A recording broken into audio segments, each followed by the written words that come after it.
Енді құтты болсын. Үлкен азаматша бол, оқуыңды жақсы оқы. Тәртіпті бол, мұғалімдерді тыңда. Енді сен айтасың ба? Айта ғой. Енді апасы айтсын, енді апасы. Тілек айтсын апасы. Айта.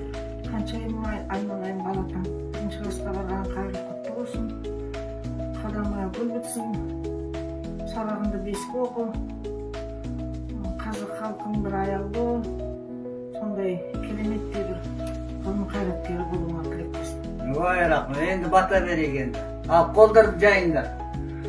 Қабылғы балалар тілекті, қуанта берсін жүректі. Бірінші классқа барып, мені дүбірлеп, осынша жанның болғаны. Бақыт жан болыңдар, мерейі биік елдегі. Аруақтар қолдасын, жамандық ешбір болмасын. Оқуың тасып бұдан да, кетпес басыңнан, баянды бақыт орнасын. Ұзақ болып жастарың, қызығын көріп оқудың. Жазда жаңбырлы болсын аспаның, әумин. Ола ой берсін, жаздай жабал, қардай жанар берсін. Анаңа шуақ бол, ағаңа қуат бол. Жаның нәзік болсын, еліңнің ары бол. Басыңа өнердің бағы қонсын, ақ үйдің шамы бол.